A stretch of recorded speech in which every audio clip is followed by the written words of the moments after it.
Welcome, guys, to Guerrero's podcast once again. My name is Jonathan. Today we have another guest, Doris. She drove all the way from San Jose. We were trying to meet up halfway, but she said, no, I'm driving to you because I like driving, and so why not? I fall asleep now. Well, I felt bad because he was like, I've been waking up early every day and trying to catch up on my sleep, and I was like, I'm gonna have him drive to San Jose. And even today, yeah, happening. So we have Doris today in Guerrero's podcast. Man, I wanna be able to share a little bit of what she shared on social media, and it was interesting to me because this is one of the reasons why Guerrero's podcast is here. And if you guys stay through the podcast, you're gonna see the story, or you're gonna hear the story more than anything, and it's very interesting to me in a way that people are out here fighting and struggling and trying to make shit happen, right? And it's not always rainbows and sunshines, and people are making things happen either way. So her story was very intriguing to me, as well as very fortifying, because I know someone out there can definitely use the story. So Doris, if you can, you can introduce yourself a little bit, even a little bit of about what you do, or what you got going on. We'll do, of course. This one is mine, right? The purple one. This one, and then of course the two middle ones. You could look at the two middle ones. Yeah. Okay. So Cuando quieras regañar a alguien, look at your camera. Okay, so this is a serious one, and that one is going to be for overall the conversation. This one, got you. Well, hi guys. Thank you so much to Jonathan, of course. My name is Doris Bourgeon, and right now I do taxes, bookkeeping, apart from my W-2 job full time. It's been years. Little by little, I've been trying to talk to people and put out there a little bit of my story, I guess. Because people see me and it's just like this image, like goody two shoes, kind of like you kind of look like a teacher. I'm usually calm, quiet, and you know, I like to have a lot of friends. I like to go out and network and everything, learn new things. But at the end of the day, inside me, it's my conscience tells me that I need to speak up more about my experience. Because I am an alcoholic. At the end of the day, it doesn't go away. Like, oh, I was an alcoholic. Well, shit, I am an alcoholic. I was, and I will be, and I will forever will be. And also a drug addict, because alcoholism led to other things, right? Things that I'm not proud of and things that I don't really speak on. And I'll make jokes every now and then, you know. It's kind of awkward when we get together. I feel like everybody else is drinking, and I don't go out and flat out say like, hey guys, I'm an alcoholic. That's why I don't drink. It's just like, no, thank you, you know, no, thank you, but I'm good. You know, here's a beer. No, thank you so much. A cigarette smoke, I kind of just step away. But yeah, that's the beginning of my story, I guess. And should I start from the beginning, I suppose? When I started, right? So if anything, let's just share your story, right? And then all right. And then we'll take it from there. It's very interesting to me. All right, because, so I guess you can listen, and here we go. And ask me any questions if I'm gonna be stopping you here and there because. Me preguntas, ask me questions, because that's what this is about. At the end of the day, I know that, like you said, a lot of people can benefit from this. And I was driving out here, and on my way over, and also yesterday, a part of me was like, don't come out here. Who talks about this shit, right? Like you said, not everything is butterflies and rainbows. Talk about it, right? Real guerrero, real it's warriors. not something, well, thank you, but it's not something that's like a norm that people are just going to talk about, unless it's going to be in a book, and then you get on a podcast. I'm going backwards. Let's share the story, see who else wants to talk about it, who else wants to heal, who else wants to have these open conversations, and from there, you know, we just keep going up, I guess. So I guess I'll just, but I was thinking on the way over here, maybe just don't come, you know, because this is scary. So I do have my W-2 job, right? Which, you know, kills you every day, you know, clocking in for somebody else. I feel like it's just not enough for me now. And then trying to build my brand, my business on the side. And in my mind is always like, you talk about yourself, you talk about your story, something that can be so controversial. They're going to open the curtains and see behind that, like who you really are, who you were. It can be really bad, or it can be beneficial, as in it can have more conversations getting started, right? So I was thinking there's that balance, and you have to. I prayed this morning before. I was looking for my shoes. I'm wearing chanclas now, but I have the tacones in the car. So I was looking for my shoes, like, where are they? And I was on my knees, and I was like, well, I'm already here. You know, I usually pray standing up, and my car doesn't matter. I'm always praying. Pero sí, me agaché, me hinqué, looking for my shoes. And I was like, you know what? I'm here now, so that's it. I'm going to ask God for clarity, and I want him to speak through me today. I was like, so just let the message go Whatever he wants the message to be, let that be today. So I can't think about my business. I can't think about my family. I can't think. It's just, it is what it is going to be, and that's what I want it to be. So I had to meditate, clear my head. Yeah, I listened to some music. I was like singing in the car, but something scary is talking about it and kind of just not wanting to come. But at the same time, well, what the fuck is the point of being clean and sober, being alive today, and not wanting to take these types of risks, right? Yeah. So your story is gonna, like I said, I'm pretty sure we live in a really ugly world. The older I get, the more I understand, you know. And I know there's stories out there of people who still going through it that have not been able to fortify themselves to be able to come through that. And like for you, what was that? Like what clicked? What clicked? Yeah, to be like, I need to change. All right. So I'll tell you, my dad passed in 2004. I went to 2005 rehab in Mexico involuntarily. I was involuntarily. Véngase al Nexo, mija. They tricked me. Vente al Nexo. That's how they do it in Mexico, right? We're Mexicans. They're just, súbete al pinche carro. Haciendo switch. Ya te agarramos, mami. Véngase al Nexo. I thought I was going on vacation. I was like, what the fuck? So I was in AA trying to get better, but everything is so soft in the U.S. You know, I tried rehab. It was in the beautiful mountains. There's wild pigs roaming around. You know, it was like pretty and everything is so calm. And it's like you have your counselors and you're like, whatever. And I could never toughen up. I tried and I couldn't. So I couldn't get away from booze when I was here in California, in the city. So I joined AA. I'm sorry, it's soft. The U.S. is soft. Like the way you put it, I was like, who in the whole world right mind thinks that little pigs roaming around and pretty fairyland is gonna make someone better? Like, we were up in the mountain. The whole point was to meditate, and it's true. They pulled us. It was near Gilroy, so nos sacaron, and it was like so pretty. It's like a retreat style type of a rehab. And in some case, I did learn a lot. You know, the other girls, this and that. But at the end of the day, we still snuck out the window and fucking hit the town. And you know, I failed rehab like twice, 3 times. I don't even know. Rehab every day after every night. It's just sneaking out the window. Even the halfway houses, like I was able to be sober for a while, and then the halfway houses también, like just open the window and sneak out. It was wild times. But yeah, it was a very nice rehab. They tried their best. I don't even want to say their name. I don't want to throw no shade because they tried. They really tried. There was other counselors that would come in, whatever. But again, it's just soft. You're soft. So what I needed was like, you're fucking Mexico, and I'll tell you all about it right now. So yeah, that was AA meetings after 2004 to 2005. And my mom was like, my mom and the group of AA that I was in, they had said, vamos a hacer un servicio. We're going to go and drop supplies off at a rehab center in Mexico. And they're like, do you want to come with us? And I was like, nah, I don't really want to, right? And then one of the madrinas was like, I'll pay you.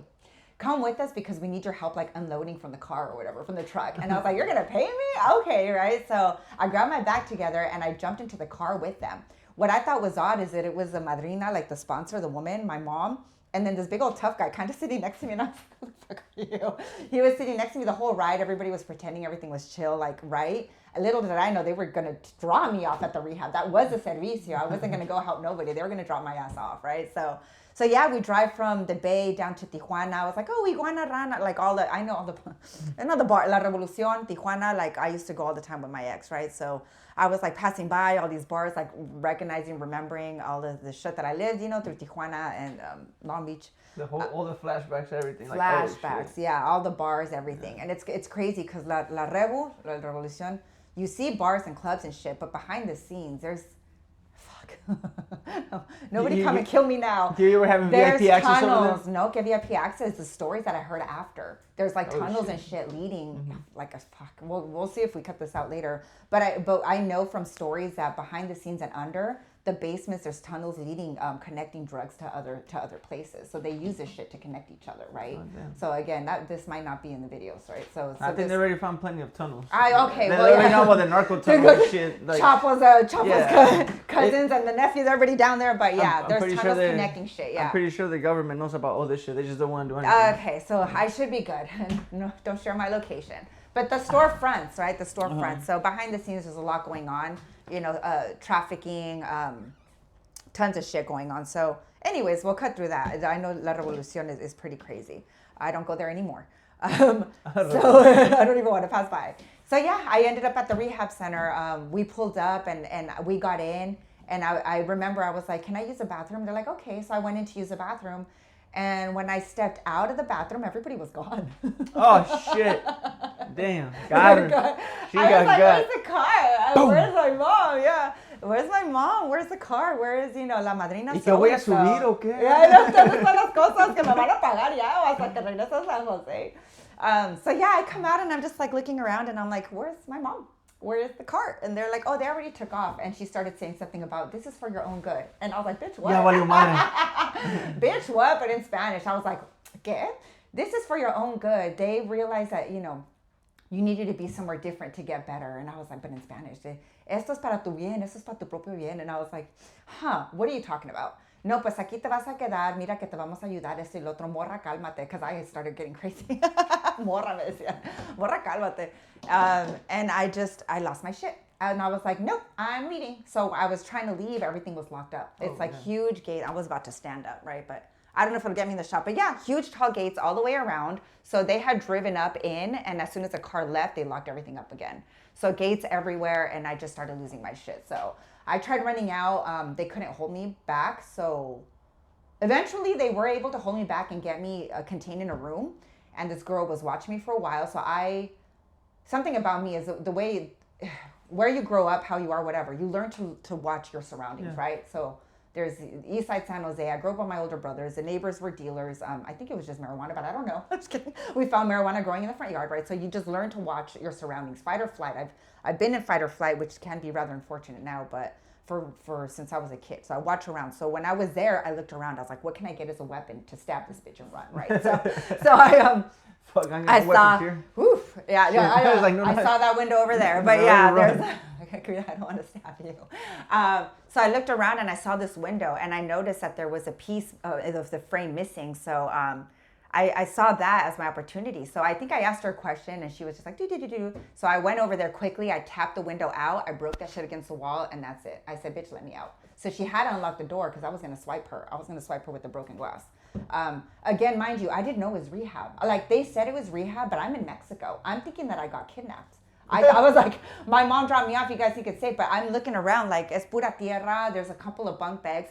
How do I not know that I'm not? How do I know that I'm not in an unsafe situation? Yeah. So again, here we go. So I'm thinking that I got kidnapped. Might be rehab, might not be, but I don't know where the fuck I am. You guys just dropped me off somewhere in fucking Tecate, past Tijuana, right? So yeah, I grabbed it, banged it against the wall, glass everywhere. I had this shit ready, and I told her, open the door. She didn't believe me. I sliced at her. She had to jump back. She opened the door.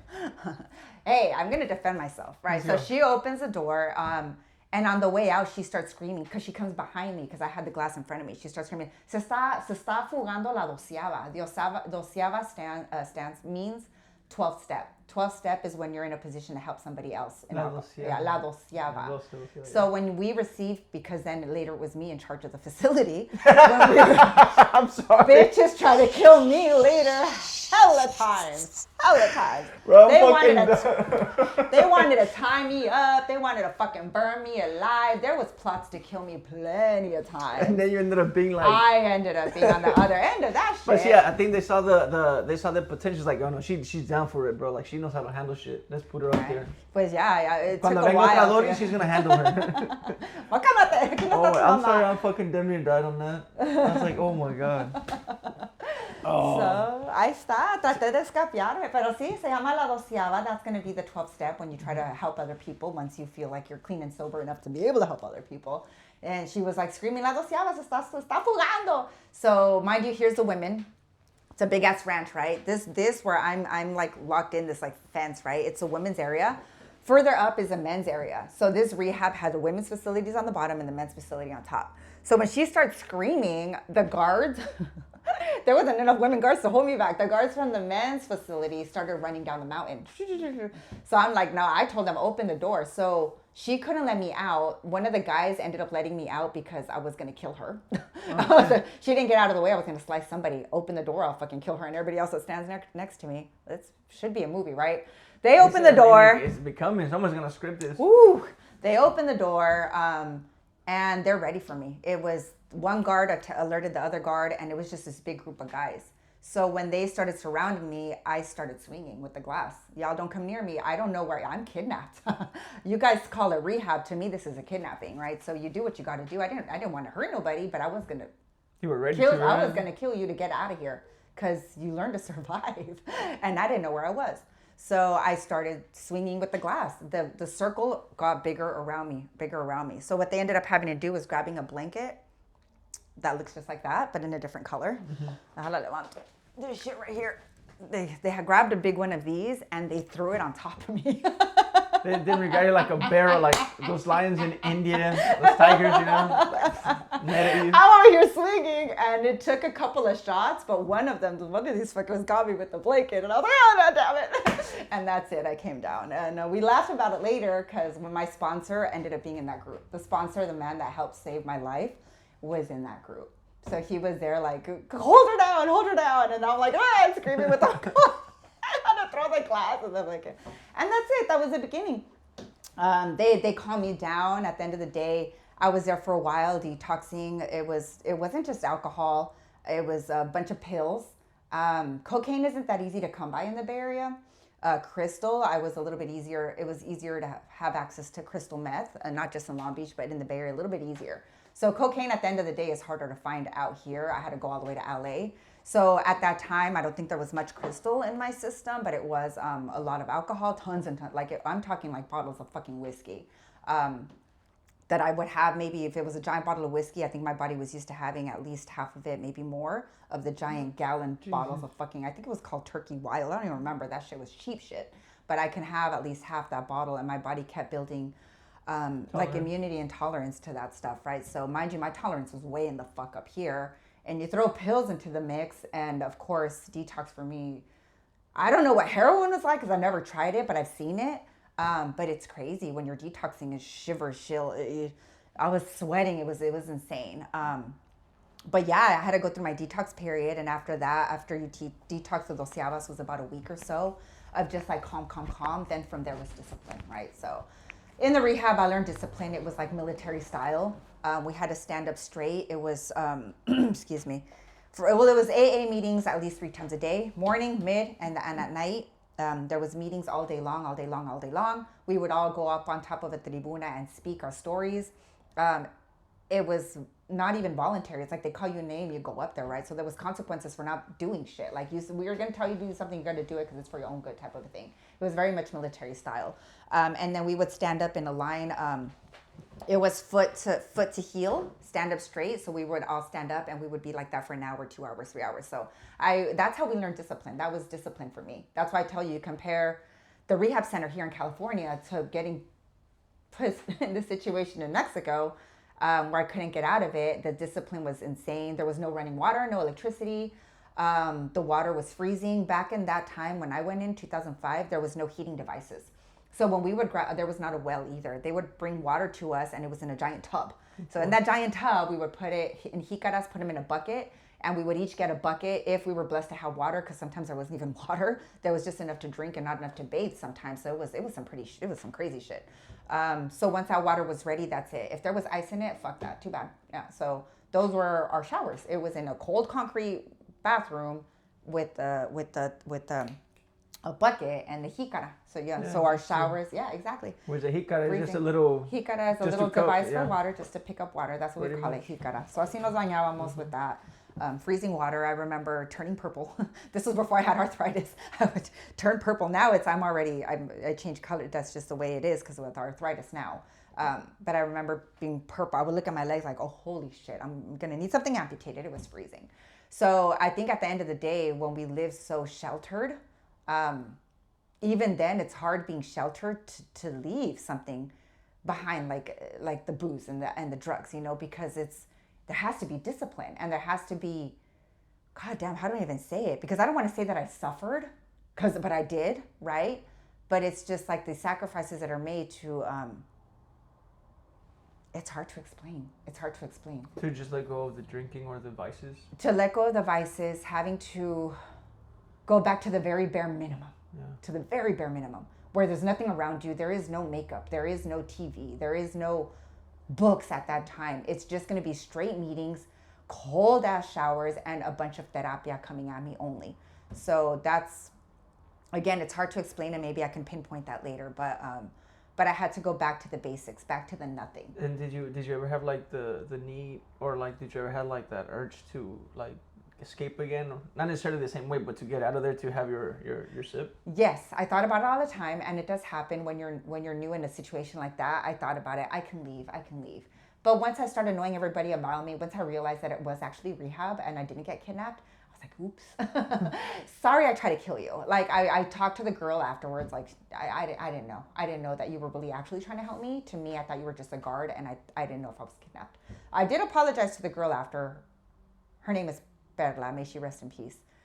There was a lot going on with her afterwards.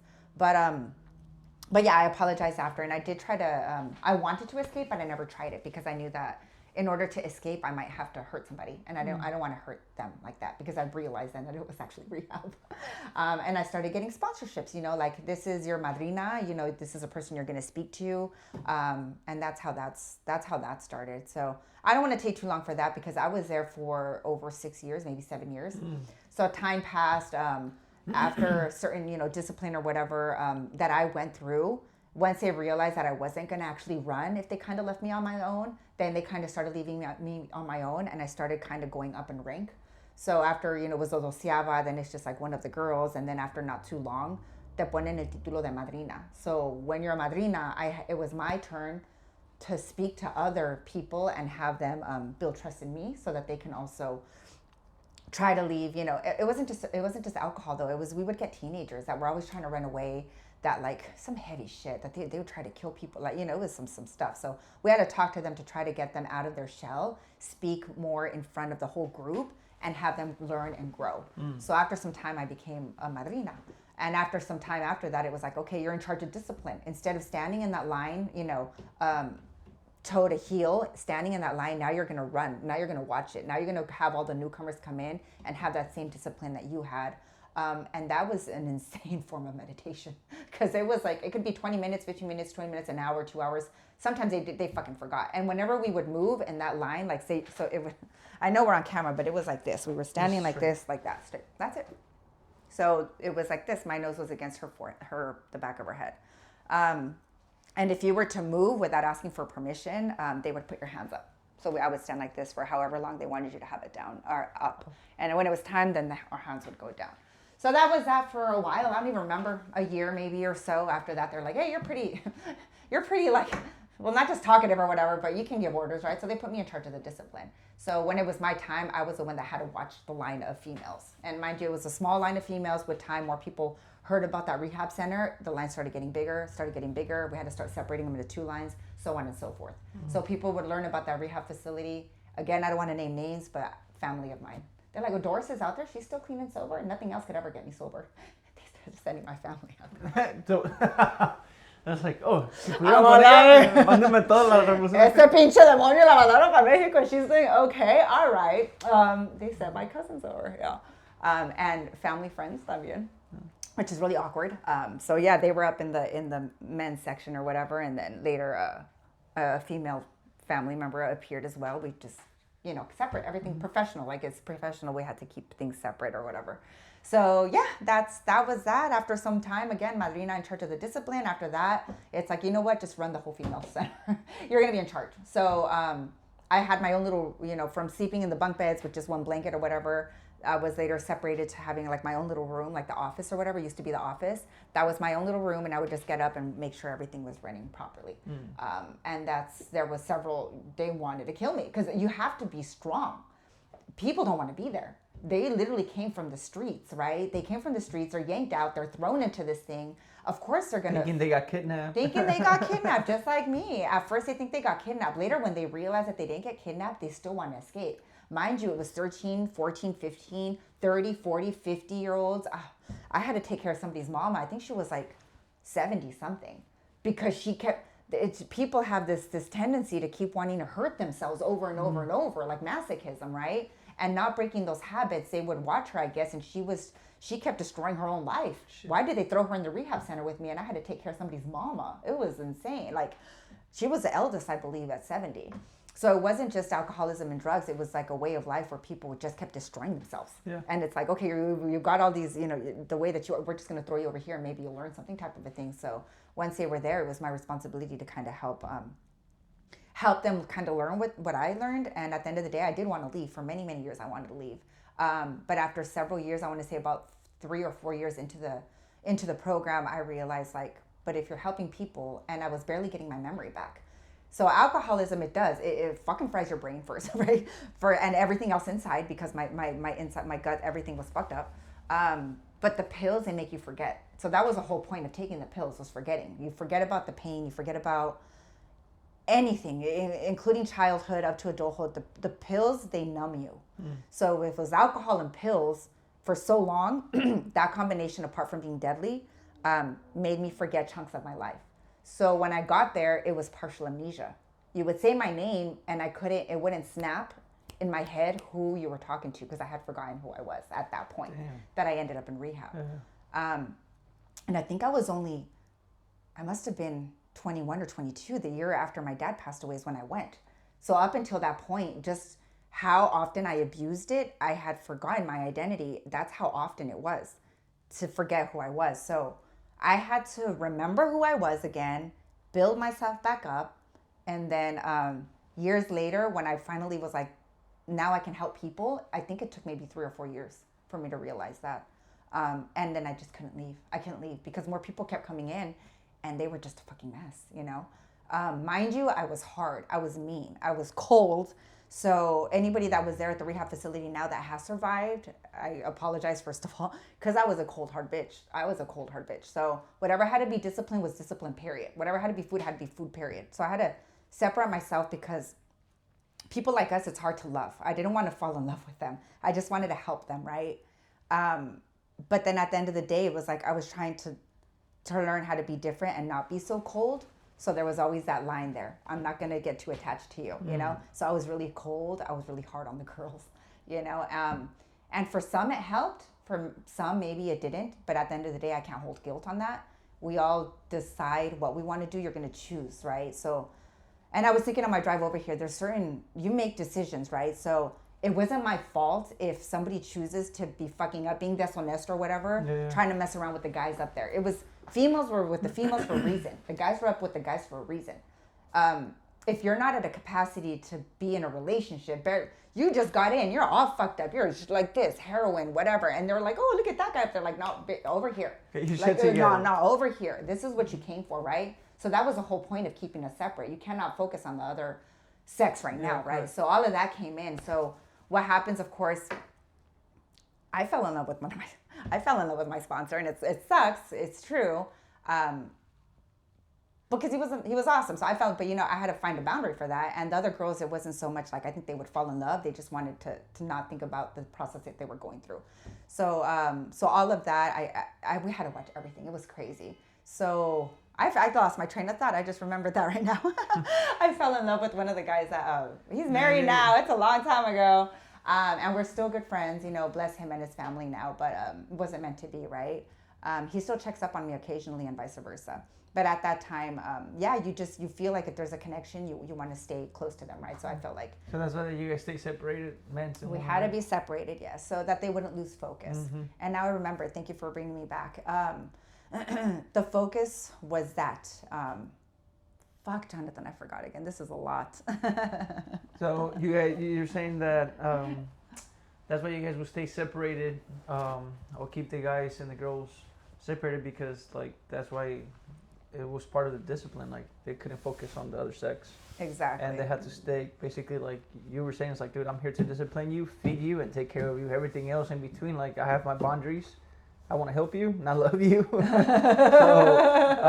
I actually, I'm trying to wrap my head around that. It's like I want to help. I don't want to you want to love them, but you can't. You just want to help them. You can't get attached. Yeah, like it's hard for people, especially doing the hard drugs, because then it's like you help them and you get attached, and they go back to the same shit. And it's like, fuck, why, bro? Like fuck, like, and then it just becomes this cycle, especially. Like for you, you had the fortitude to come out and still push to this day, because it's an everyday fight. It's not like, right, like you were saying. So for you, like, what is that fortitude for you? Like, where do you get the fortitude? Where do you find that strength to be able to fight it every day? How do you go about it? Got it. The memory, I think. when there's that consciousness of, damn, I fucked up. When you cause harm, you cannot take it back, right? So people can go around lives, and it's crazy because I don't want to be such a crazy, like, whatever. But excuse me, there's narcissists, right, that cause harm. There's people out there that like to play with other people relationships wise, right? There's alcoholics. Maybe we don't want to cause harm, but you cause harm anyways because your loved ones are watching you destroy yourself, and that's what they're seeing when people know that there's a potential to do so much better. That's a harm that I cause in my family. So I think the realization was for me, I can't go back. You can't cause that harm again because there's certain harms that you cannot take back. Once you say something, again, per se, this is edited, right? But once you say something, once you heard something, once you've seen something, and this is why I block so many people on my socials. Once something happened, something had to flip quickly, where now I have to defend myself, right? And you have to block it like that. So I'm sorry, I'm losing my train of thought. We're going everywhere with this. Because there's a lot to talk about, and we're just getting started, right? So we can always do episode 1, series 2, series 3. Yeah, different clips. You were talking about fortitude. So that's what it was. The consciousness, once it hit me that the damage that I did cannot be taken back, and people now are dead, and I can't take that back. There's no fixing things when people have left this world already. Yeah. It's done.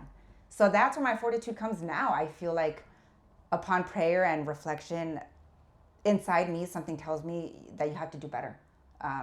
Things have to be better. Why didn't I die in that overdose that I talked about in Long Beach? Why didn't I die in the hospital? Why? I keep dying, Jonathan. Shit keeps happening to me. It's fucking crazy. I choked on a piece of garlic. I want to say like in May this year. Because my mom had left surgery, right? And I was so worried. And I was like, let me take some garlic because it's supposed to help move your blood circulation. Yeah. I get the whole clove and I tossed it in. It got stuck in my throat. So I start screaming because it was too big. But in that scream was the last breath of air that I could take in. I start screaming and banging against the wall. My brother, I screamed, dang it, my brother's name. He came out and he had to do the Heimlich several times in order to unclog the garlic. If my brother wasn't there, I would have died in May. And it's kind of funny now, like, oh, remember when I choked on the piece of garlic? I want to laugh about it, but no. I feel, Jonathan, like I keep getting slapped in the face. Like, why do I keep on fucking saving you if you're not going to do something about it? Fuck. If you're not going to talk to people. This is hard. I'm putting myself out there. I've never talked about this with anybody before. Little clips and snippets on social media, snippets of people that know me, my inner circle, get snippets of my life.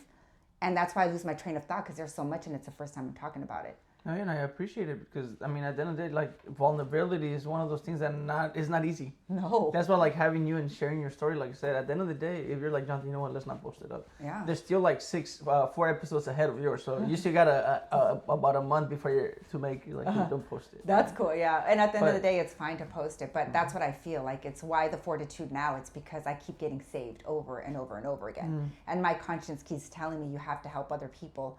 And that's why people see me and, like, why do people kind of like me? You know, I'm just sitting there and it's like, what? There's nothing interesting about, you know, because I'll just be sitting there a lot of times. Audience, man. You look fun. You're fucking talkative. Your vibe. Dude, you look like the way you're talking. You're just uplifting, dude. Like that. Like I've met enough people in my lifetime, and I've gone through shit in my lifetime to understand that people like yourself, people that laugh and smile the way that you do, like I hear the smile, but also hear the pain. If that makes sense. You know what I mean? Like I hear it. Like I've been like I overdosed myself, dude. They brought me back 2 times in one fucking night. Oh no, madre. Yeah. You know what I mean? Let me fucking interview you next. Like, dude, I overdosed, and that was just me fucking partying it up. Cause after I freaking almost amputated my foot, but when you say God slapping you left and right, dude, God has been doing the same. Like when I tell you we got favorites, dude, I'm telling you.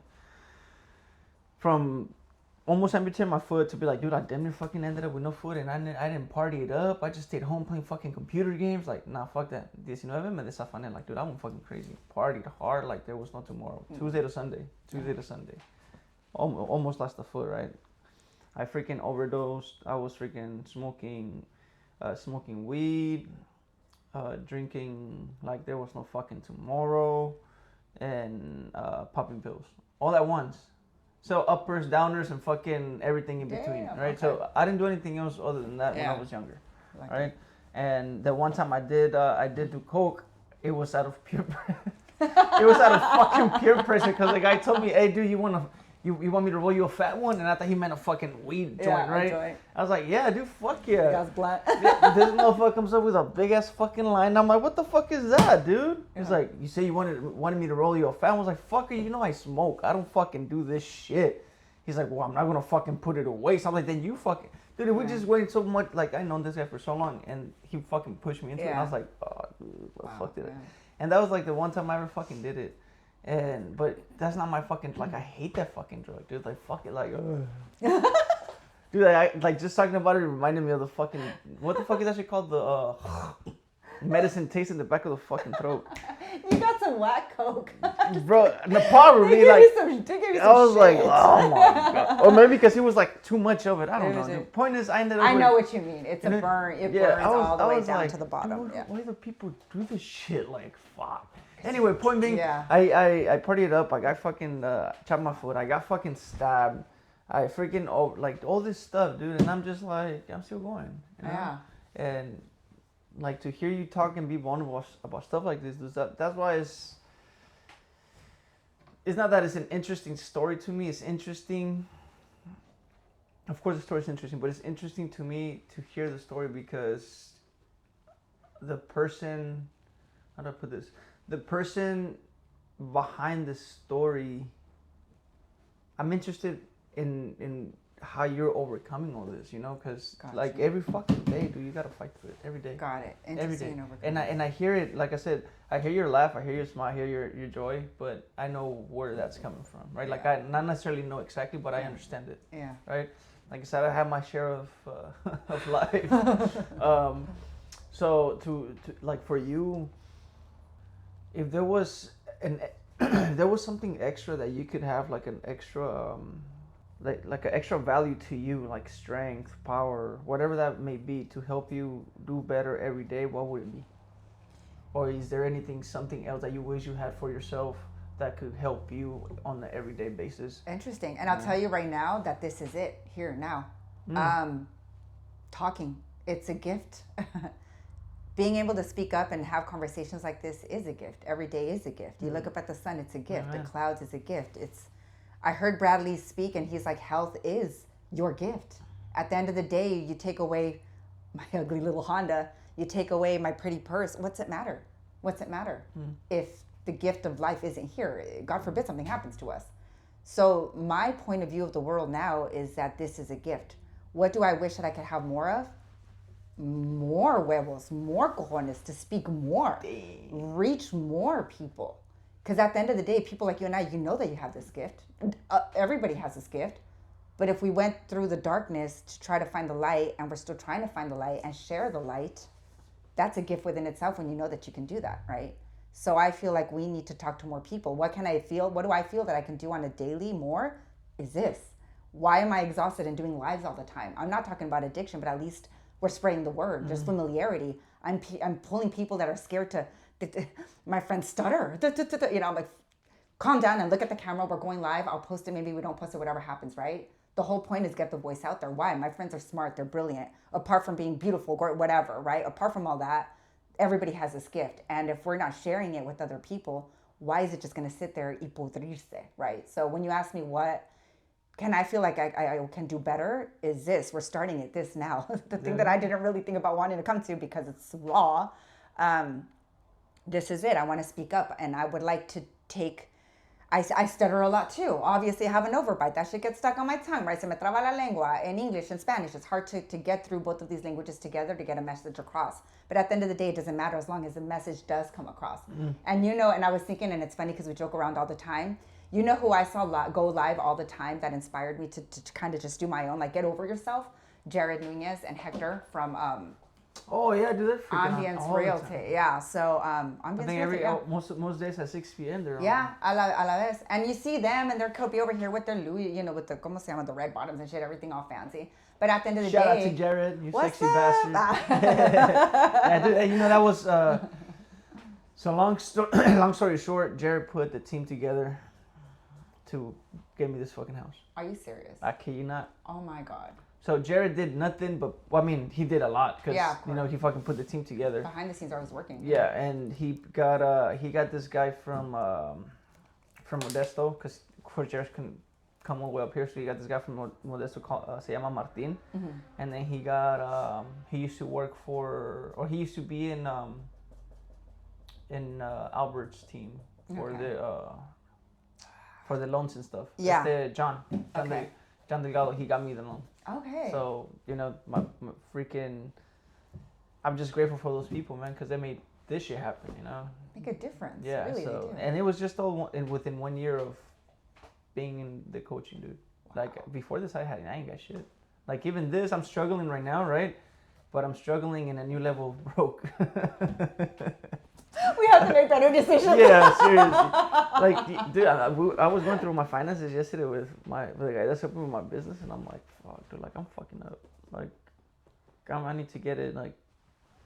Are you watching closely? I'm not trying to sell you. I'm not trying to even sell you my bookkeeping services. No. So I can recommend other people. No, yeah, no. So he's watching in and out. Yeah. So the way we building the SOPs, right, is the books is part of that system that we need to tackle too, right? And I was like, bro. Like, we want to hire someone else, but how do I hire someone else if my books are not, like, my numbers are not right? Like, I don't even know how much money I'm paying. I just know that I got to pay, you know? And everything that goes in and out, okay. And then once I did the whole math, it's like, dude, it's about $90,000 a year that I got to pay on bills, you know? And I was like, that's a rough breakdown. It's not exact everything on detail, but that's just, like, the big things that I know, right? And then he goes, okay, well, that means you need to make this much amount a day just to break even, or you know, get what you cover need the cost to, and cover break the even. cost, Okay. the overhead. And I'm like, fuck. I was like, yeah, dude, I need to make way more than this, because this. I mean, the only reason, honestly, I feel I'm struggling is because I went from paying fucking $2,000 rent, bills, everything, to over fucking almost $6,000 in bills and stuff, and it's on me. So, I mean, am I struggling? Yeah, but I'm okay to struggle with this. Yeah. Like, before I was struggling paying someone else's fucking rent. It's the next level. You know? It's the next level. And at the end of the day, it's all for yourself. Yeah. Right? So that's why I'm like, dude, fucking 4 rooms. I still haven't brought anybody in. I'm still fucking 7, about to be going into 8 months, or going to 9 months. I'm still okay. Like, now at this point, if I bring someone in, it's going to be because I'm thinking on an investing or... como se say, on a making money type of thing, right? So it's not gonna be because I need it. It's more because, okay, well, it's gonna help me to get to that other thing I have to anyway. I think I see that vision though, and that's why I follow these people on Instagram, because I don't want to forget that vision, right? The Wall Street Trapper, they're talking, you know, George Achampong, all the finances, S&P 500, and in my head, I'm like, that's gonna be the level after the next level, after the next level, because we all have to start here. And I'm not even at the level that you're at now, you know, God bless, and everything, I'm sure everything will work out for the best, but we're thinking about the next level still. So we need this step first, and after that will be that next step. After that, I want that next step. So there's this one thing that we're going over, and then we'll get back to the main story, but there's this one thing that I don't think there's anything bigger, or I don't think there's anything more that you can do.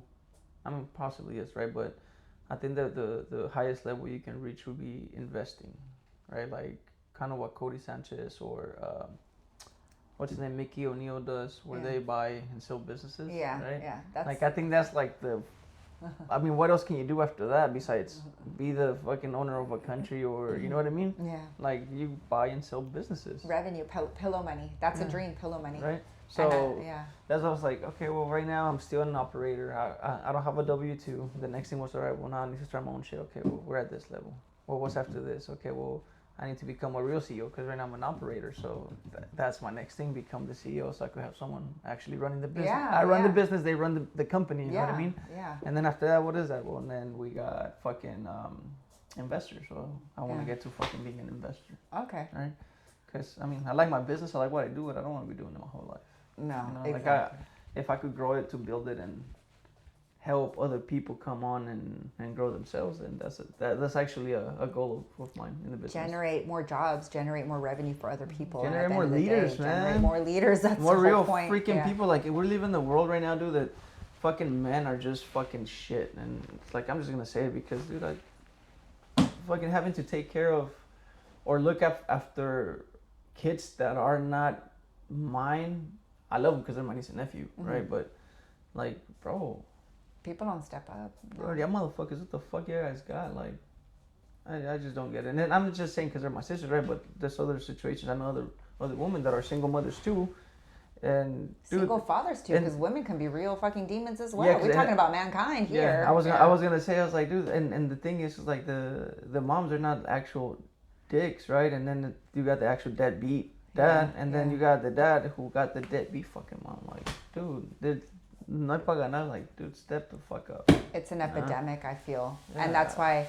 Honestly, that's why I feel like this is important, though, because somebody can be hearing this and be like, "Fuck, am I the deadbeat?" No, seriously, check yourself, dude. Like, there was this one thing that I seen on Instagram a while back, and it was like, there's people that fucking want to take care of they don't wanna date a woman because they got kids. It's like, motherfucker, step up, bro. Like, you could be that person to lead those kids to be better human beings. At the end of the day, we're in a world full of humans. Yeah. Like, I don't think you're downgrading as a man if you date someone with kids. Like, bro, like, if they know their role, they know that they're their kids, and you're there to fucking support somebody, and you like what you're doing, then why not? You know, you're helping. Yeah, you might be raising somebody else's kids, but you're helping human beings, dude. You're like, changing their lives, and I think it's all that vision of like the status. There's some great stepfathers out there, dude, that do way better than the real fucking father. You know what I mean? They stepped up without having to. Yeah. They took on responsibility that wasn't even theirs. You know, so mad props to people like that. That's why it's like me, like if like I'm trying to change myself to become a better leader, to have my nieces and nephews look at me and be like, oh shit, I kind of want to follow that path. Or I like what he's doing. Oh damn, he got the hell. Oh shoot, he had the business. Oh, you know what I mean? Yeah. Like, I don't have to be like, hey, do this. Like, no, I'm just gonna walk it because you guys are gonna see it anyway. And if you guys don't like it, I know who is. Your friends are. Your little friends are gonna be like, hey, show me how to do this, and then you're gonna be following. Because that's how it works. That's how it was with me. My dad would get my friends to help him, and I'm like, fuck, I want to help now. You know, but it's all part of the growing. Let's get back in the story. Yeah. Let's see what we're I like your stories are good too, though. It's true. Humanity is not. So you know how how I was telling you, like, dude, like, I'm learning a lot from other people through the podcast. Mm-hmm. Like, even through this, like, fuck.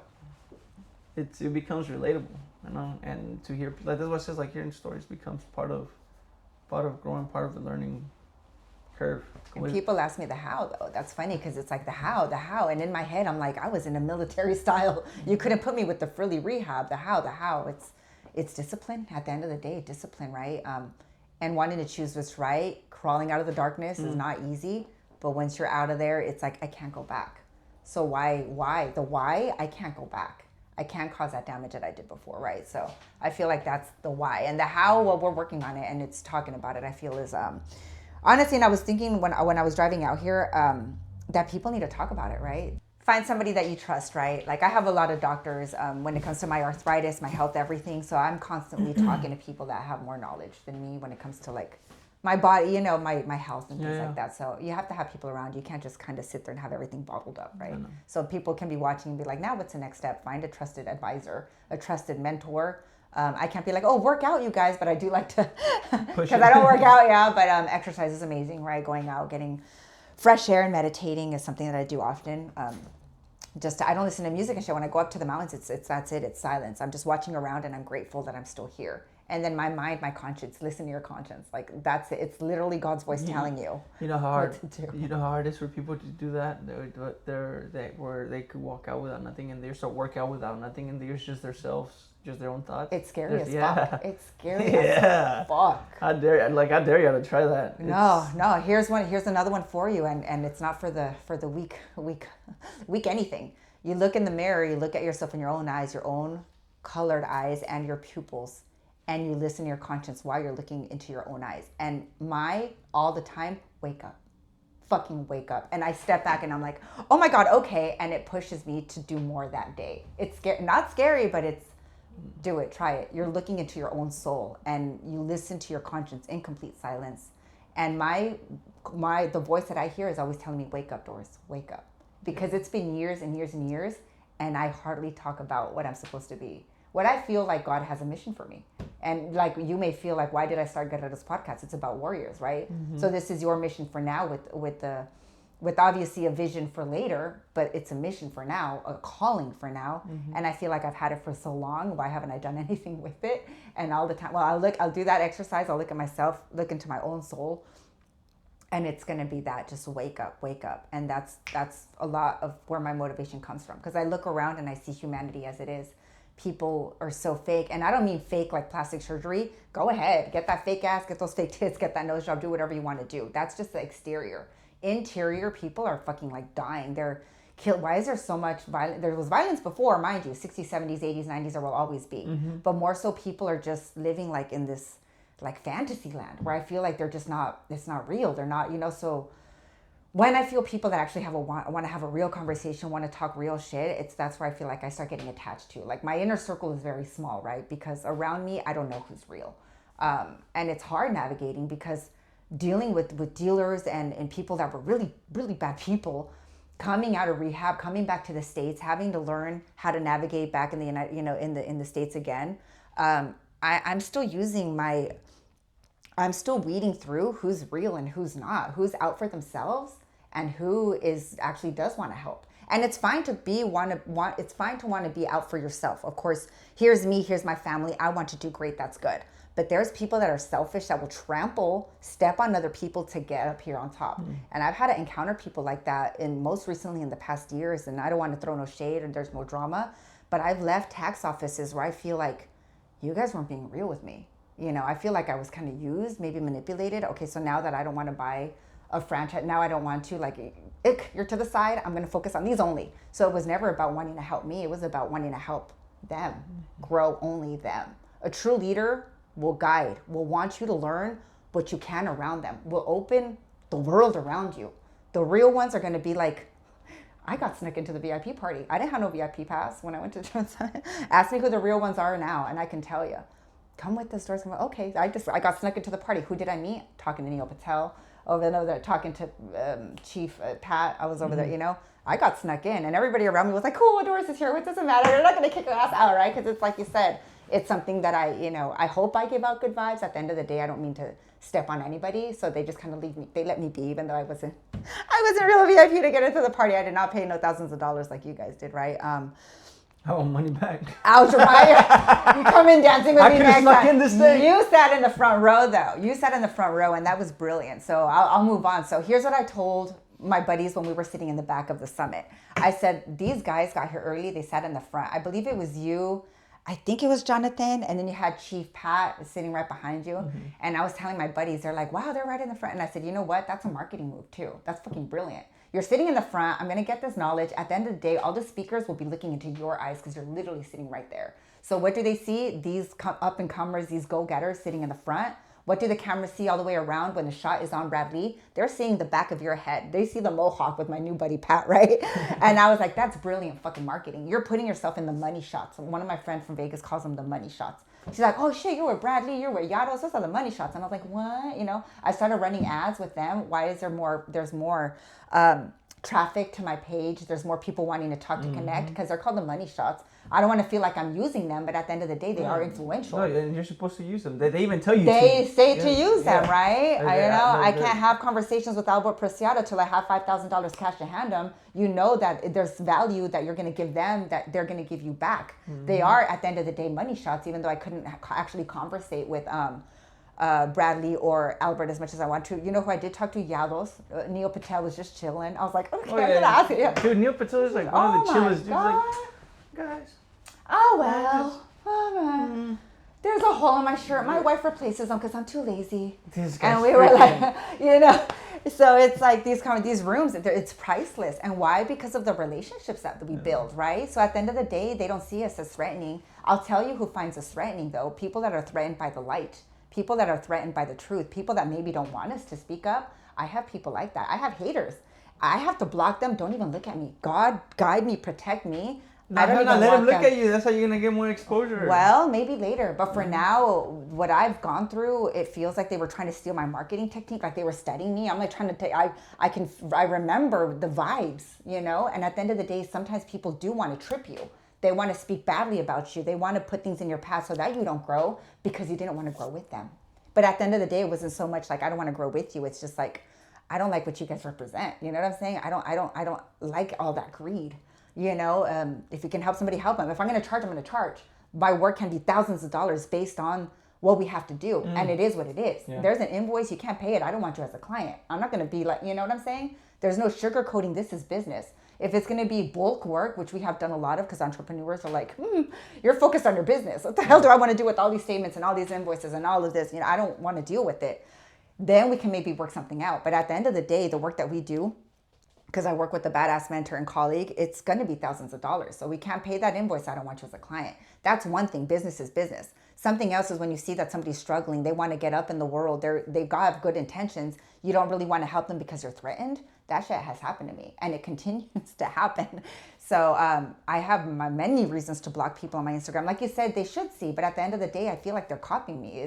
I was at a convention and I was like walking by. Was one of them still there trying to talk to all of my friends? Like, go get your own, out of everybody. They're not Doris. They can't fucking copy. Well, out of everybody, I'm walking by with my new clique, people that I found. I'm very inclusive. You see me anywhere, come over here.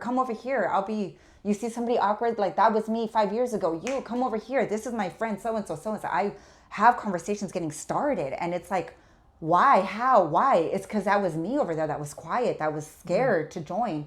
People that wouldn't invite me to things, that was me. And now if I have opportunity, well, fuck it. Let's do it together. And with time, you'll see who is worthy to stay within that crowd that you're building. Because there can be people that actually, you feel that they're cool later, the snake's fine. Let's kind of shoo you away, right? Yeah. But at the end of the day, if you can give that opportunity to be that light to somebody, well, why not? And to me also, they were trying to get in with my friends. They were inviting people to VIP, trying to make me feel bad. And I was like, I got some VIP shit going on over here behind the scenes that has nothing to do with this convention. I took off. It was amazing. When I went, I was in a high limit room.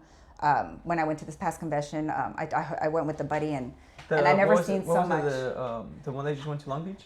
No, a different one. And I'll just keep it hush. I don't want to say what it was, because if you see my Instagram or others, everybody can connect the dots to who I'm talking about, type of a thing. Mm-hmm. So it was a tax convention earlier in summer. Yeah.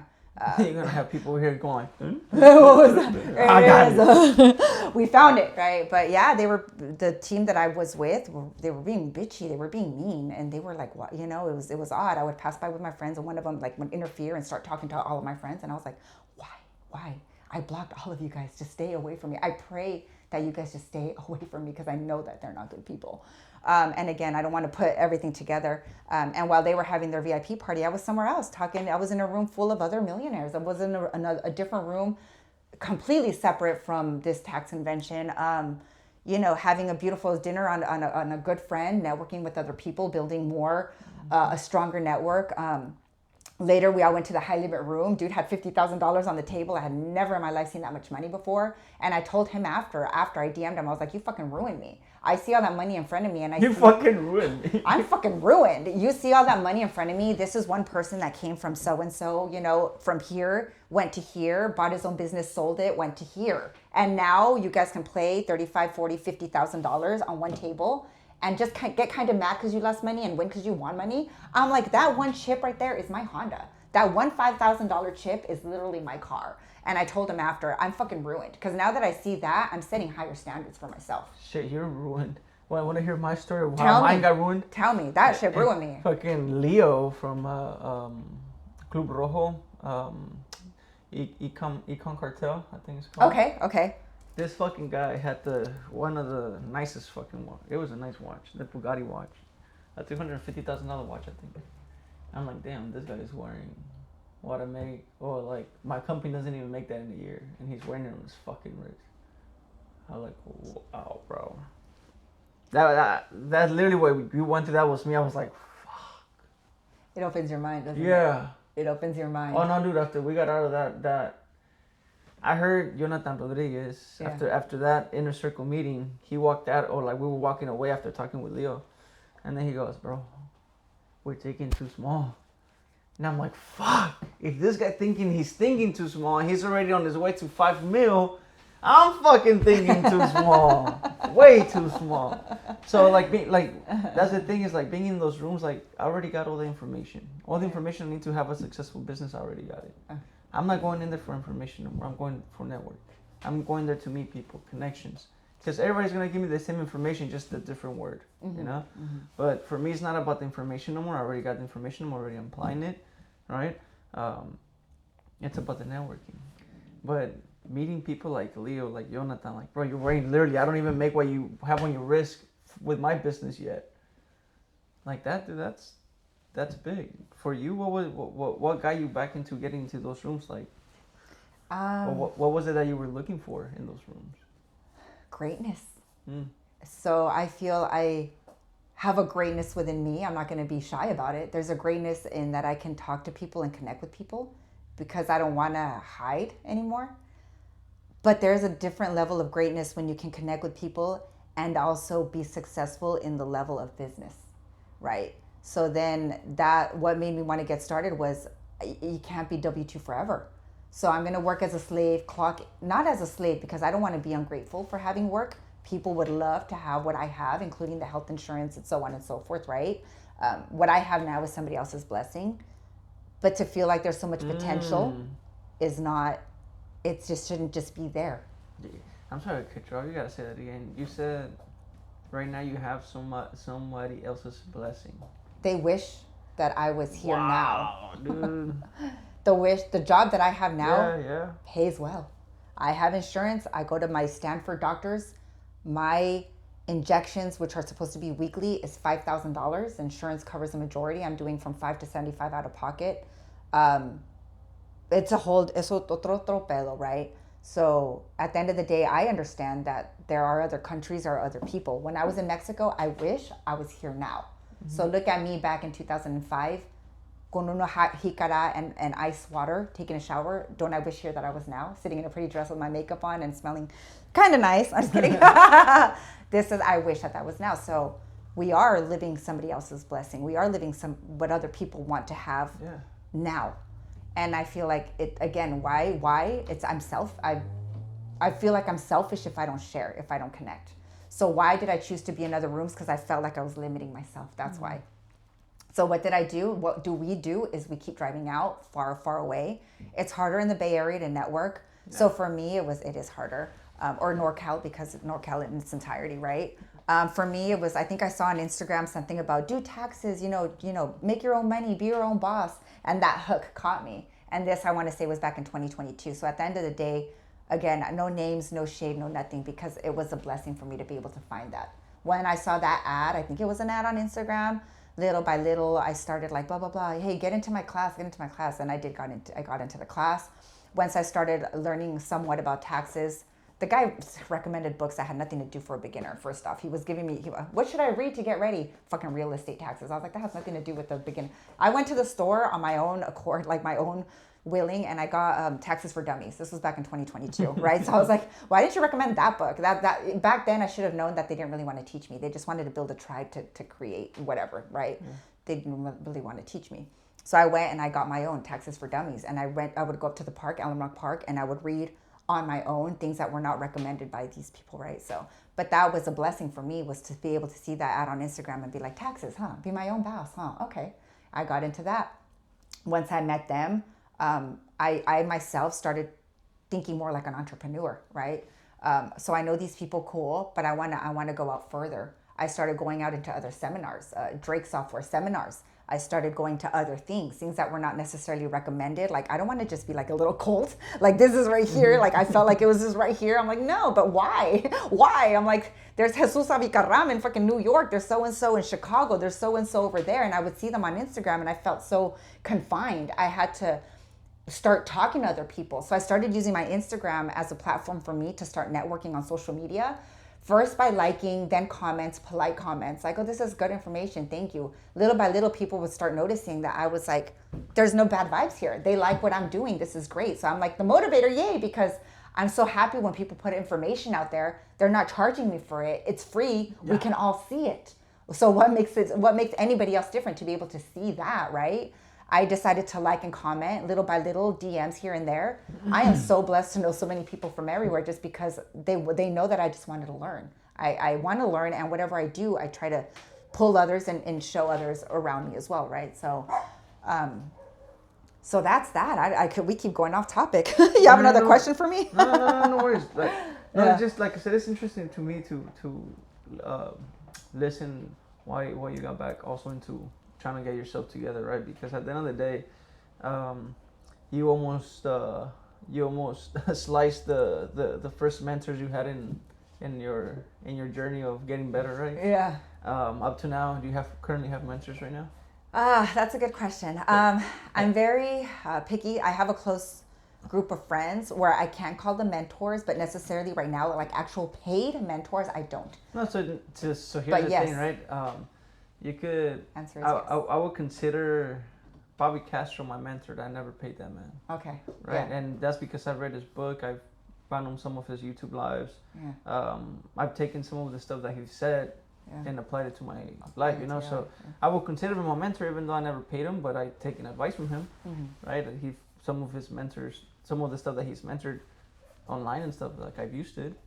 Right, so you don't necessarily have to pay for mentors, like you said. There's places, channels like Guerrero's podcast, other channels on YouTube that have free information. Right, so if you're not paying for it, but you take something out of it and you apply it and it works for you, I mean, technically you got some free game. You got free game. And you have to be careful with that free game, right? Yeah. So that's where the trusted sources come in. Mm-hmm. And I'm glad that you mentioned that, because paid mentorship, I'm not now. Mind you, I get text DMs all the time because it comes from people want you to pay them to be their mentors. That's fine. That's their business. I love Bradley. He can say some off the wall shit sometimes, and again, I don't care. I call Cool Uncle Brad.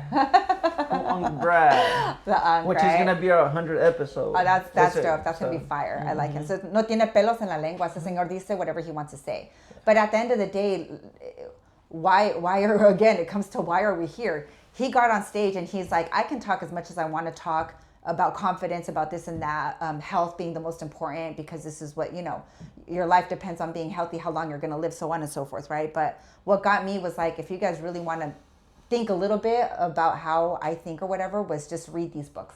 And it was the 4 Agreements, and it was How to Win Friends and Influence People by Dave Carnegie. Mm-hmm. So I started that one, mind you, on the way back from Long Beach, but my mind keeps taking me back to the 4 Agreements. The 4 Agreements. And I DM'd Bradley and was like, fire. He sent back fire emoji. I don't know who takes care of his socials or if it was him, but he was like, awesome. Because I told him I read that book twice and it fucking made me cry. Because it talks about forgiveness. It talks about how when you're a child, you're told so many things like, you're stupid, eres un pendejo, you're this, you're that. They put this in your mentality. Viva so Mexico. Your mind, thank you, right? Arriba, cabrones, right? Like, this is, it's tough. We're raised tough. It's not like, oh, sweetie this, oh, sweetie that. Nah, pendeja, muéveme eso, and it's not, I'm not trying to put my family to shame or nothing, but it's just, this was the early 80s. I was born in 1982. So much is just, it's just pushed into your brain. You learn to believe, you grow to believe it. Yeah, you get mold to it. You get mold to it. So this is your brain here now thinking that everything that was told to you for so many years is a reality. And in the book, I realized that's not your reality. You can change it. At any moment, you could change that mindset. Whatever that word was, if they didn't tell it to you, if they told it to you then, now you can tell yourself something different. Yeah. Now you can tell yourself, you're fucking smart, you're fucking awesome, you're a guerrero, you can do whatever you want to do. You have to shift it and change your mindset. So I listened to that book on the way back and I cried because I was like, that's true. That's not who you were meant to be. You're not supposed to stay there. We're supposed to evolve on a daily basis. And anybody that realizes that, it's hard work. It's hard work every day. Why are we so tired? Sometimes it's hard to sleep. The mind just keeps racing. Yeah. It just keeps racing because there's always new ideas. You're always trying to evolve and do better. And another thing that got me in the book was something which I had told Bradley about, again, I don't know if he runs his own socials, was about forgiveness. There's the beginning chapter is talking about how humans are the only creatures that continue to punish ourselves for a mistake more than once, right? So if we make a mistake, our conscience, our guilt keeps punishing ourselves for that, right? And that's not justice. Real justice is forgiving yourself.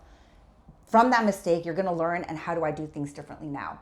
And the reason that hit me was because, I was like, I don't want to talk about it, right? But my dad died in front of me back in 2004. He had heart attacks, and I couldn't do anything about it. Right? I'm not a doctor. I don't know. And it's been on my mind, right? So 2004 was rough because he passed, I think it was I can't remember what month it was now. So yeah, he was sick. He had rheumatoid arthritis. He was 49 years old. And the night before he passed away, he was feeling ill. So he didn't go to work the next day, and I was at the house trying to take care of him. And I was like, Dad, if you feel ill, maybe we should call an ambulance and get some help. And he would say no. He was a tough guy, right? And that next morning, I remember he fell, and I didn't know what to do. So I called my mom, and then I called the ambulance because he was on the floor. I was like, what the fuck do I do, right? So when I speak to the 911 operator, she says, you have to check his vitals. He may need CPR. So when I opened his mouth to give CPR, he had thrown up. He was throwing up, and he had passed. He had passed, and I didn't know when. I didn't know how. And later, it was when they checked the postmortem. When they checked after, it was 2 heart attacks. He had passed, right? So this was me back in my days, and I didn't want to start the conversation off like that. But you asked me, why now? Why speak now? Because damage that I did and the alcoholism and watching him die, there's no going back. Any pain that I caused before he passed away at 49 years old, watching me destroy myself, knowing how much he loved me, there's no going back. You can't take it back. All the mean things that I said and everything that I did, and all the disappointments, because I was supposed to be somebody. I was supposed to graduate college and be a badass fashion designer is what I wanted to do. And he saw me destroy myself, and you can't do nothing about it. And that's a damage that you cause to people that are alive now. They can forgive you.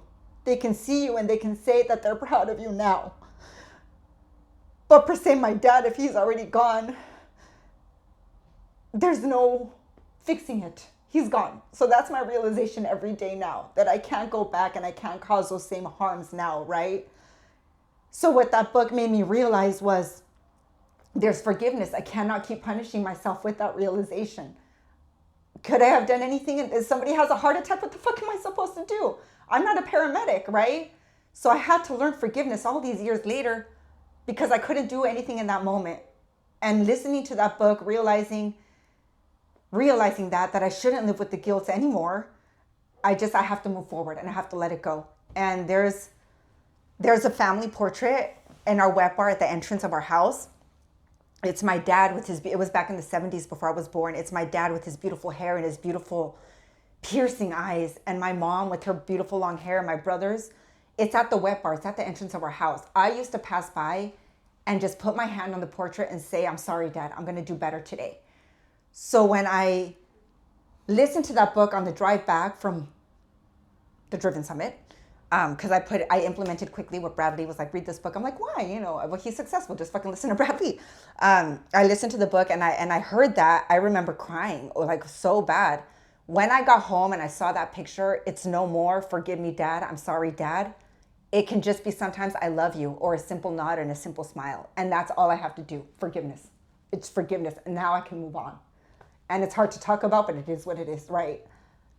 People like that, I talk about legacy. I don't have children. So now what am I going to do in my life to change the world in my own aspect? With my name, with my last name that I carry from him. Blood is the same as his. I have the same disease. I don't want to die at 49 years old, and I don't want to die with regrets. So it is tough having that on my conscience. Feeling like I have to change the world. Because sacrifices were made. And I can. And I can change the world, and so can you. And that's why I didn't want to start this off at the beginning of the conversation, because I knew I was going to get fucked up. But thank you. But that's where it comes into play when you ask me mentors. I listen. I listen to what people have to do to grow. What do they have to do to heal? I listen to a lot of people, and it's crazy because social media can be so bad, but at the same time, it can be so good. I used to follow Wes Watson. He's pretty awesome. Used to, because I think they flipped his pages. I don't know. But he was, at that time, he was dating this girl. She's amazing. Her name is Angie Catalano. And she would talk, she still talks all the time about theta healing.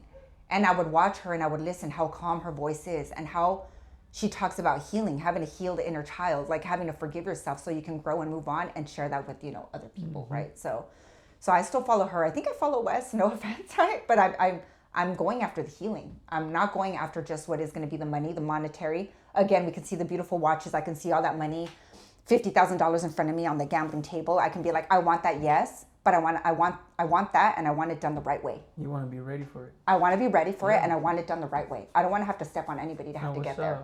Right now, what you're saying, we were getting to that anyway. But what you were saying earlier was fixing the healing part, and I think that's one of the most important things, right? And going back to your story where it's like, dude, you can, like, I fucked up all this and I can take it back. Like, that's as true and as raw and as real as it gets. But what's also real, true, and raw and as real as it gets is the fact that you're not being that person anymore. You're that change, right? So, like I said, I have my share of fuck ups, my share of, dark stories or those type of stories, right? The one thing that has, and I want to share this with you, but the one thing that has alleviated a lot of that pain to get to the forgiveness, which also came through Brett Lee, believe it or not. Freaking Brett. His ears are ringing right now. Yeah, seriously. But through Brett Lee, I found forgiveness myself, right? I'm not, but the thing that keeps me leveled is the fact that I'm not that fucking person anymore. The fact that I know I'm gonna do better. The fact that I'm trying to be better, Like, yeah, fuck yeah, of course we hasn't fucked up. We're all humans. I'm not saying it's okay, but we fucked up. It is what it is. It's just, what are we doing about it now? Exactly. Because then if we're still doing the same thing, then we are fucking up. We are not doing it right. That's why to me it's inspiring. It's admiring when I see people where it's like, yeah, dude, I fucked up. Well, you're still fucking up? No. Well, then good. Like, that to me is amazing because, like I said, I have my stories too, man, and I don't want to go back to that. Like, I fucked up out of lack of knowledge, out of lack of guidance, out of lack of leadership, just out of lack of stupidity, not lack of stupidity, of too much stupidity. But I don't have that anymore. Like, I'm not that blind anymore, you know what I mean? I'm not fucking fucked up or blindfolded anymore. So, with you doing better every day, I gotta give you your pat on the back, your high five, because, dude, it's tough, it's rough, and I appreciate you sharing the stories that you did. Especially because, like I said, I know you haven't really been out there sharing stories or even possibly even cried in front of someone just randomly, someone's house for the first time. It's the first time ever. Yeah. Thank you. So I appreciate, the fact that you share your stories, the fact that you even put yourself in a position to be vulnerable. I feel special, right, in a selfish way, because I have this gift of bringing that out of people. I don't know why. Like, if you go through the podcast, you see, I already had a few people crying. It was like, dude, I never said that. I was like, bro, I appreciate you. Thank you. Because these are the real stories that I'm after. This is the real, and I call it content because that's what it becomes, right? But this is the real stuff that I want people to see. Because they see the nice watches, the nice cars, the nice this. Yeah, but look at the real stories, though. Look at the real beginnings. Look at the real, not even the endings, the process that is happening. The revolution within people, individuals. Yep. That's the beautiful thing about having Guerrero's podcast. I get to share stories like yours to individuals that are out there that get to see the reality for that get to see what the real life is in the reality that we actually live in, because it's not always, like I said, social media can be so bad, man, because everything get painted so nice. Scroll through that shit. Does it look kind of perfect, right? Mm-hmm. And then you see the stories. Thank you. I don't mean to interrupt, but you see people's stories, and of course I want to post when we're at a nice dinner. Of course I want to, and people are like, you're everywhere, Doris, all the time. You're everywhere, Doris. I've had comments where it's like, you're lucky, Doris. I'm lucky. Okay, yeah, thank you. Thank you. So many overdoses. Thank you. People trying to kill me in Mexico. Yeah, thank you. People trying to push me, tear me down all the time. Thank you. Yeah, I'm unlucky, right? It's something different about being blessed, and being a blessing is different than being lucky. And also the grind. Sacrifices are made. Sacrifices are made. I almost got fired trying to get to this event, and that was in Long Beach. I didn't almost get fired, but I was like, I feel sick, so I was feeling sick, so I didn't lie, but I skipped out of work 3 hours early. Why did the lady find out about it later? I don't know. But I was like, wee, on my way to Long Beach, like all happy, like, oh, yeah. They found out about it later. And did you ask for that? Yeah, fine. So I didn't get fired, no nothing, whatever, right? It's all good. But at the end of the day, it's a sacrifice. So it was driving all the way out there, waking up at the wee hours of the morning, you know, networking events, and then driving back super early. So I've done overnight drives before. I think there was an event in Pasadena. I left town, must have been 7 p.m. I think I got to Pasadena, I don't know, it was like 2, 3 in the morning.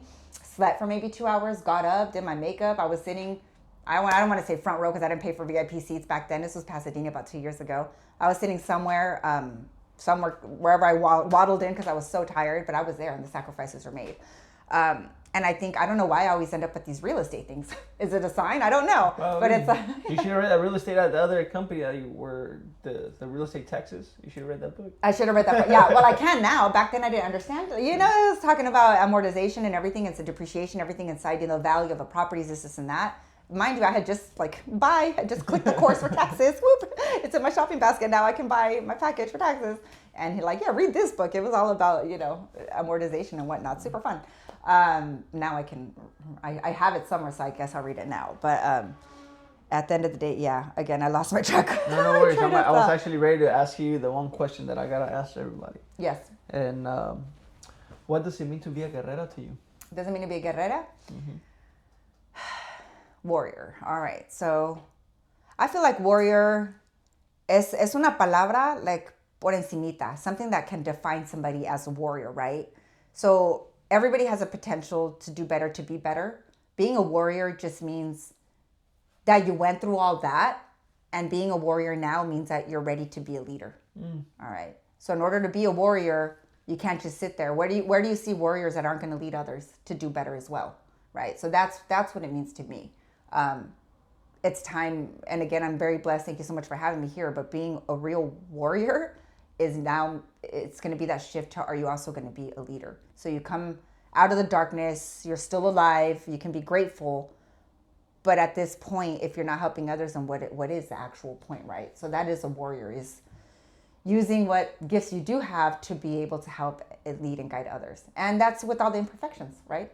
With all the imperfections, sometimes all it takes is being able to talk to somebody, and that's how you change somebody's life today. You know, it's like people talk to me, like you say, we have that gift. Sometimes people tell us a bunch of stuff, and I'm just like, okay, you know what? Now I have all this information on people that I'm not going to tell nobody. I'm going to keep quiet. But sometimes we just have that face where it's like, oh, I don't think they're going to tell nobody. You know, let's tell them their problems. Maybe we have a solution. Maybe we don't. Maybe they just wanted a friendly, trustful face, somebody to talk to or whatever, out, just to speak out with, and it's fine. So we actually, I think we have a lot of information on people because they were able to speak out, and you're going to be respectable. You're going to be a true leader. Just quiet. You help them by listening. I'm not going to tell nobody else about your shit, right? As long as it's not illegal. I'm just like, don't rat me into your bullshit. And then being able to move. It's like I've been to that motherfucker. No, we're not doing that. I'm just kidding. I'm doing that again. And yeah, there's so many more stories, but I feel that's what that means to me. Is being a warrior means that you're going to be a fucking leader, that you're going to step up now. And it doesn't mean that now I have to go talk to a bunch of people. It means that now it's, okay, I'm going to sign that release. I'm going to give you permission. You're going to cut it how it needs to be cut, and the message is going to go out. And that's going to take a lot out of me. It's going to take a lot out of you. But at the end of the day, maybe this does guide somebody. Maybe it opens up more conversations. I know it will. Yeah. So real happy to, like I said, to have you here. I appreciate it. Sorry, I made you tear up in here, but at least nobody saw for now. For now, nobody saw it. Thank you.